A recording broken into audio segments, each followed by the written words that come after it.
La démocratie participative, la démarche d'un apprentissage commun. D'une part les habitants, d'autre part les élus et les différents services.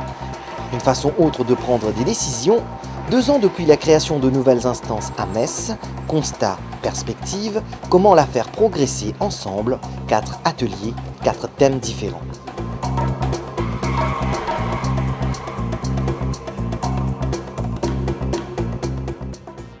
On doit recevoir les doléances, mais on doit savoir les synthétiser.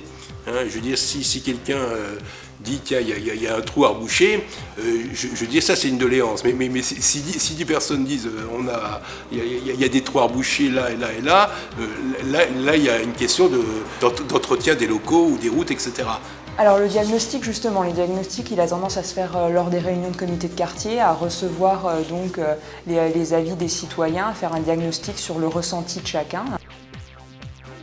En vivant dans le quartier, on voit. Hein. Moi, bon, ça fait 10 ans que j'y habite, on voit quand même pas ce qui manque, parce qu'on n'est pas non plus, mais quand on y vit, on voit très bien ce qui s'y passe. On a pris nos vélos. On a pris nos vélos.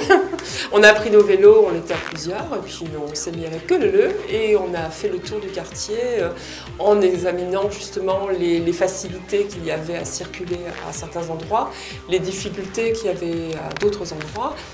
Le plus simplement du monde, on est allé faire le tour des quartiers de visu avec le groupe et on a suivi les camions de ramassage pour voir de quelle manière ça se passait. On fait un état des lieux de qu'est-ce qu'il y a, qu'est-ce qui va bien, qu'est-ce qui ne va pas bien et qu'est-ce qu'on pourrait améliorer. C'est ça un diagnostic participatif, c'est-à-dire que les habitants soient associés à poser l'état des lieux et de la situation.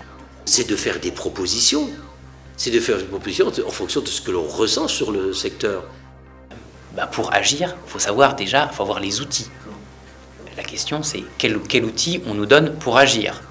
Il y a besoin à la fois de rappeler cette volonté de la mairie de travailler en co-construction, parce qu'effectivement en termes de compétences, on n'a pas les mêmes, nous on ne va pas réinventer la poudre, il y a des choses qu'on ne sait pas faire, on n'est pas des techniciens. En plus on est là-dessus, on est des bénévoles, donc on a peu de temps, peu d'énergie, donc on peut avoir des idées, une vision du quartier, de certains problèmes, et on a besoin de travailler ensemble. Et effectivement, cette notion-là, elle est très riche. Je trouve que cette idée de dire, plus on associe les gens dès la réflexion initiale sur des projets, plus on va leur permettre d'être acteurs, donc ils vont oser passer à l'action, mais plus on va leur permettre de se sentir respectés par les opérationnels et les politiques. Et donc on va travailler à réconcilier le politique avec le citoyen. Plus d'explications. Les gens pourraient se rendre compte que certains projets qu'ils envisageraient ne sont pas réalisables parce que matériellement ou financièrement, ça n'est pas possible, en ayant cette rencontre avec des professionnels qui seraient en mesure de leur donner des informations utiles.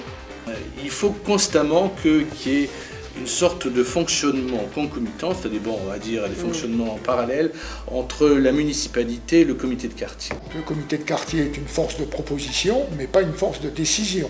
La décision appartient toujours aux élus. Mettre en place l'action, nous après on est tributaire des services municipaux, après concrètement nous le groupe de travail peut rien faire à part émettre l'idée. Les moyens techniques sont du ressort de la municipalité. Nous, on peut avoir éventuellement un accompagnement au niveau de quartier pour sensibiliser les gens aux bonnes pratiques, simplement. Mais d'un point de vue technique, on n'a pas de moyens de toute manière.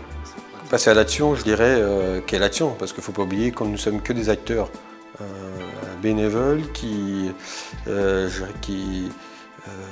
proposons des idées, mais qui ne sommes pas décisionnaires.